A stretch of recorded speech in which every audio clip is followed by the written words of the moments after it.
નમસ્કાર મિત્રો, TET TAT ભરતી બાબતે અગત્યના ન્યૂઝ રિપોર્ટ આપણને મળી રહ્યા છે।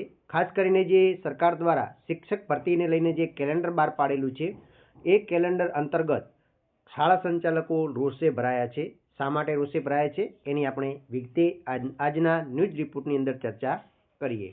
તો તમે જોઈ શકો છો કે શિક્ષણ વિભાગ દ્વારા 10 વર્ષના ભરતી કેલેન્ડરમાં ગ્રાન્ટેડ સ્કૂલોનો છેદ ઉડાડ્યો છે। એટલે કે શાળા સંચાલકો એવું કહે છે કે ભાઈ સરકાર દ્વારા જ જો ગ્રાન્ટેડ શાળામાં ભરતી કરવામાં આવતી હોય તો પછી જે 10 વર્ષનું ભરતી કેલેન્ડર બહાર પાડ્યું છે એમાં જે 9 થી 12ની જે ગ્રાન્ટેડ સ્કૂલો છે એમાં કેમ શૂન્ય જગ્યા બતાવી છે? એક પણ શિક્ષકની એમાં જગ્યા નથી ભરવાની, એવું કેમ થયું છે? તો તમે જોઈ શકો છો। અને સરકારી સ્કૂલમાં માત્ર 2033 સુધીમાં તો 1094 શિક્ષકો ભરાશે।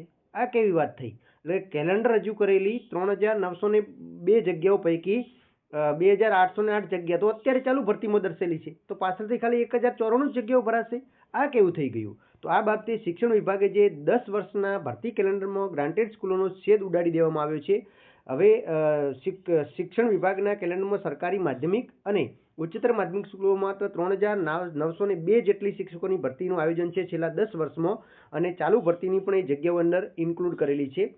જ્યારે ગ્રાન્ટેડ સ્કૂલોનો કોઈ ઉલ્લેખ ધ્યાન પણ એમને કર્યો નથી કે ભાઈ એનો ઉલ્લેખ પણ નથી કર્યો કે 2 ભરતી 4 5 કોઈ પણ 0 ભરતી બતાવી છે, એમાં કોઈ ગ્રાન્ટેડ શબ્દ સ્કૂલોનો વાપરેલો જ નથી।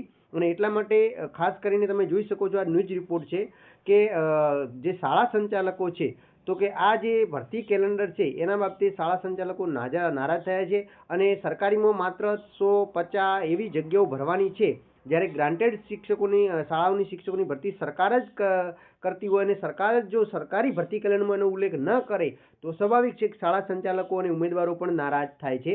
અને ગુજરાત સરકારના શિક્ષણ વિભાગ દ્વારા વર્ષ 2024 અને 2033 સુધી 10 વર્ષની અંદર 1 થી 12ની સ્કૂલોમાં અને વહીવટીય હોય કે બધી જ રીતે 54353 જેટલી જગ્યાઓ ઉપર ભરતી કરવાની છે અને એમાં શિક્ષકોની વાત કરી છે।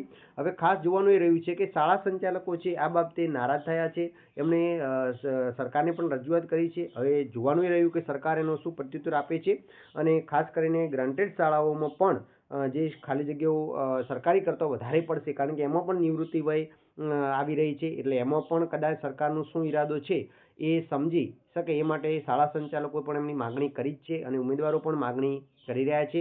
અને ખરેખર કદાચ એવું પણ બની શકે કે આ વર્ષની જે ભરતી છે એમાં ગ્રાન્ટેડ સ્કૂલોની જેટલી પણ જગ્યાઓ ખાલી છે બધી જ આ વર્ષે જગ્યા વધારો પણ આપી શકે છે, અને એમાં લગભગ માનું કે 1600ની આજુબાજુ તો આ વર્ષે જ ગ્રાન્ટેડ શાળામાં 9 થી 12માં જગ્યાઓ વધારો આપી દે તો પાછળ કદાચ ઓછી જગ્યાઓ રહે, અને એ પછી કંઈક એવું પણ ઈરાદો હોઈ શકે સરકારનો। જોઈએ છે, તમે શું કહેવા માગો છો એ તમે કમેન્ટ કરીને